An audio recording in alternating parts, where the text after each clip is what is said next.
Hello, my name is AJ Fox. I use they, them pronouns.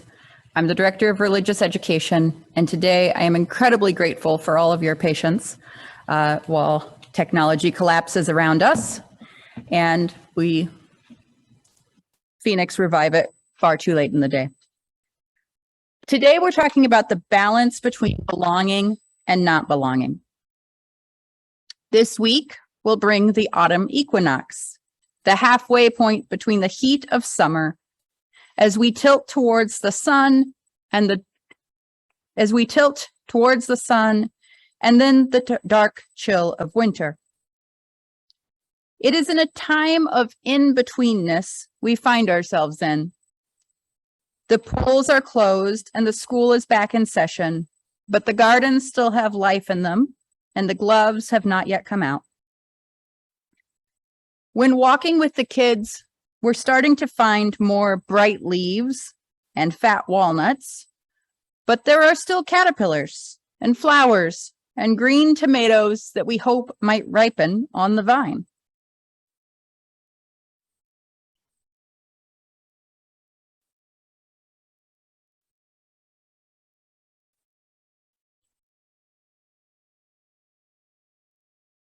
I wanted to share with you a few of my favorite bits of poetry about autumn, as well as some of the vision of coming autumn.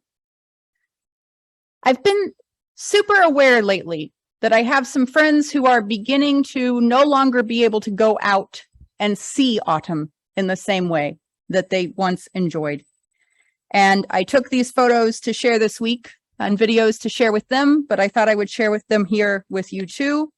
These come from a walk with my little buddies at Ritter Springs last week.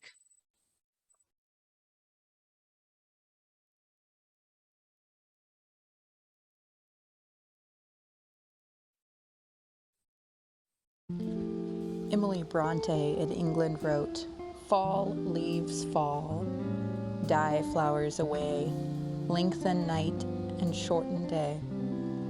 Every leaf speaks bliss to me, fluttering from the autumn tree." Mary Oliver from Massachusetts wrote, "The black oaks fling their bronze fruit into all the pockets of the earth. Pock, pock." Wendell Berry, a stone's throw from the Ozarks over in Kentucky, wrote, "The woods is shining this spring. Red, gold, and green, the leaves lie on the ground or fall or hang full of light in the air still."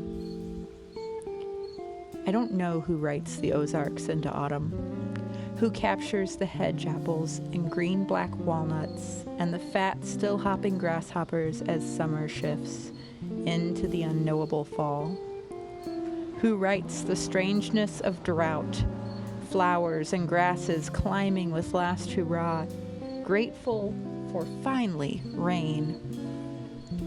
We walk in a world of strange between the growth of summer and the soft stillness of winter. Turtles and caterpillars are still crawling, yet the leaves are falling.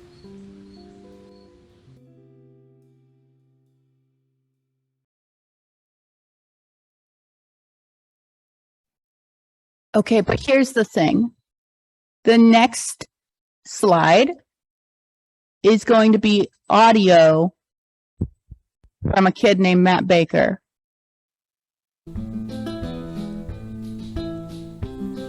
This is a long one, and it's just me musing on place and our place in this place, or perhaps a love letter to the 417. You see, I lived all over as a kid. We were prone to light out, as we was flighty folk. But where I finally came to rest was here, in these Ozarks Hills. I came to live with my dad at 13, and I was emancipated at 14, and I took control of my life finally here, in the 417. You could say then that in that sense, I was born here. Back then, I hated it here, though, as most teens hate wherever they're at. But even in the midst of my teenage disdain, this place was imprinting on me. The trees, when they got the color on them. The rivers, the lakes, the people. They were all etching their marks on me. It took meeting Christina, my future wife, and a fourth-generation Springfielder, making my kids fifth-gen, to make me commit to staying beyond high school, because she had no plans whatsoever to leave this place. She had roots here, sunk back through a century. I had no roots, just a collection of trauma and scars, and the last thing I wanted to do was sink my newly emancipated rootlings into the middle of the Bible Belt. But as she and I merged, something unexpected happened. At first, I was an unwilling resident. I was convinced as soon as I could talk her into it, we'd be on our way somewhere else. But as we grew together, my roots began to draw sustenance from hers, from here. I began to take energy from the place via her deep roots. I've always had an innate awareness of sacred places, and I knew this place had that same sort of charged energy as Yosemite and Pismo and the Redwoods. But it's muted and spread out so that it's thinner and maybe not quite as magnetic and drawing, but it covers a lot more square footage. But then through her eyes, I began to see it anew, with something closer to acquiescence. When our first kid was born, I fully put to rest the idea of leaving, and with that came not the expected bitterness of a person trapped, but instead an acceptance and a peace. I can still barely get on a country highway, if I'm being honest, without the urge to follow it to its end. But it's no longer out of fight or flight conditioning. It's just a natural love of adventure and curiosity. You see, with the acceptance of this place and these people as home came an anchor I never knew I was missing, and the restless urge to move, to go to ground, finally abated. So again, I was reborn. With the birth of my children was also born a new man, fully committed to this place, to living and to ultimately dying here in these hills with these trees and these rivers and lakes. I want to put the color on me just like those trees get the color on them. In this town with these people, my roots tied to theirs, sunk deeper than I knew was ever possible. My children took me deeper into the karst topography of this place than I ever could have imagined. With them and through them, I became ingrained into the fabric of this place, and it into me. And it's deeper than just loving a place. I've loved lots of places in my life, but never have I fully become the place, in it and of it. But this place has absorbed me as surely as it absorbs the detritus on the forest floor. Slowly over the years, this place has broken me down into my base components and remade me as a new thing, a thing made here. As surely as the lichen on the stone or the mushroom on the log is a part of the Ozarks, so too am I. Just as the stalactites in the 1,000 caves beneath us are a product of this place and time, I was made here, again and again, and here I'll be in all my future forms.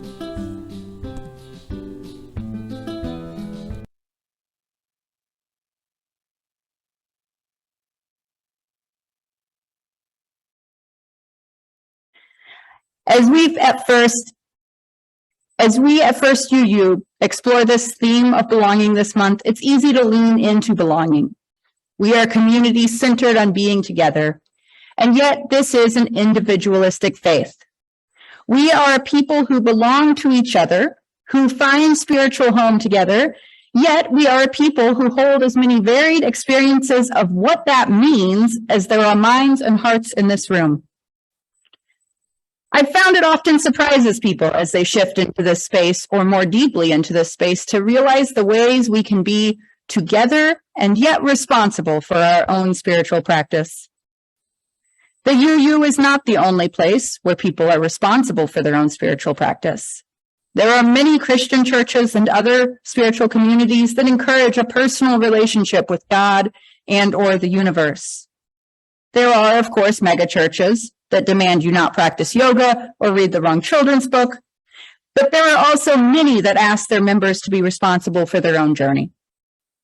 But it is unavoidable, that personal responsibility in Unitarian Universalism, this responsibility to search for your own spiritual practice, your own way of being in this community. This experience of finding belonging while simultaneously being and even embracing your individual experience of the universe.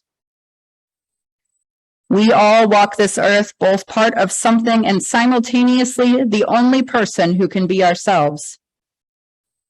I'm always amazed at the variety and depth of spiritual practice I find in this congregation. The ways that each of us live out our fourth principle, free and responsible search for truth and meaning. There are people who practice yoga and meditate daily, who pray, but also there are people who plant seeds, take walks, show up at cross lines, volunteer with Friends of the Library, or feed the birds as spiritual practice. There are some of you who make music and some of you who play with children, which is truly, it says, and there are some of you who are children, which is truly its own lived spiritual experience. And what we do here together is part of our experience of belonging, and yet we are a patchwork gathering where we come together knowing that we cannot find full belonging together, that our own rich internal worlds, our varied ways of connecting with the universe, are our own.